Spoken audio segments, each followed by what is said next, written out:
Tere taas Autonet.ee proovisõitu vaatama. Sellest, kui kiiresti tänapäeval autotööstus areneb, annab väga hea näite uus Lexus NX. Alles ta ju meil hübriidmootoriga versioonina tuli turule, kuid nüüd tänu mudeli oodatust parematele müükidele varustati see uue mootoriga. 2-liitrine turbomootor esimest korda Lexusel ja me täna uurimegi, kuidas uue jõuallikaga NX tee peal käitub.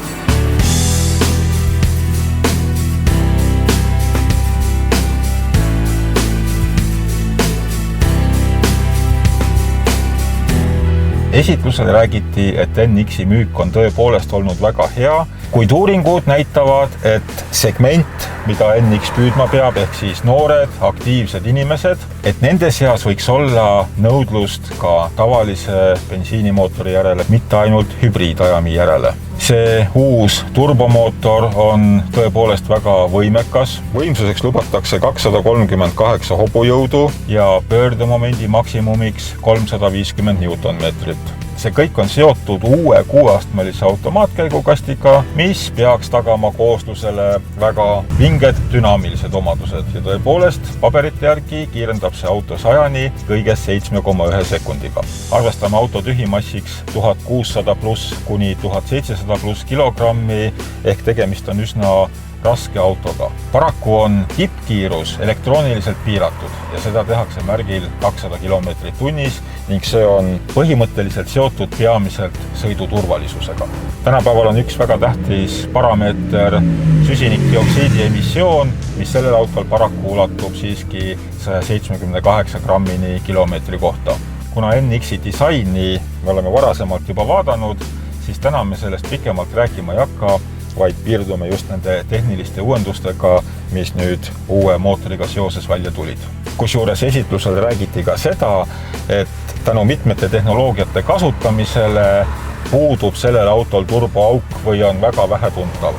Tänane proovisõiduauto on F-Sport modifikatsioonis, ehk siin on mitmeid eelhäälestatud sõiduseadeid ja neid kõiki sai ka aktiivselt proovitud ja testitud. Uue mootoriga NX on saadaval nii esiveolisena kui nelikveolisena. Meie tänased autod olid kõik nelikveolised. Sõiduomadustest rääkides peab muidugi nentima seda, et tegemist on suhteliselt lühikese autoga. Telgede vahe on kõigest 2660 mm, kuid sõites käitub auto küll täiesti stabiilselt. Seda tänu mitmetele tehnilistele lahendustele, mida selle auto juures kasutatakse. Kui me tuleme nüüd kütusekulu juurde, siis tänase paarisaja kilomeetri keskmiseks me saime ligi 12 liitrit 100-le, aga meie teekond kulges peaasjalikult mägistel teedel, külades, kus tuli palju pidurdada, palju kiirendada ja eelistatuim sõiduseade oli Sport Plus, mis lubab kõige äkilisemat minekut. Aga kuna meil täna hübriidversiooni kasutada ei olnud, siis ma jääksin võlgu selle vastuse, kumba ma ise eelistaksin, kas hübriidi või just seda sama 2-liitrist turbomootorit. Aga nii palju ma võin küll öelda, et ka see tänane auto on päris sõidetav, aga selleks, et oma arvamus välja kujundada, tasuks muidugi minna esindusest läbi ja mõlemad versioonid järele proovida ning ühtlasi lasta ka müügimeestel endale selgitada kõiki neid tehnilisi lahendusi, mis siin on, sest need tõepoolest väärivad tähelepanu.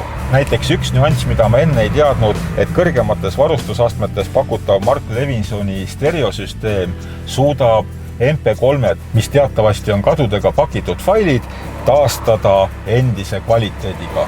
Ehk see hääl, mis siit nendest kõlaritest tuleb, on tõeliselt kvaliteetne. Lisaks tasub kindlasti huvi tunda nii adaptiivse vedrustuse kui kogu multimeediasüsteemi kohta.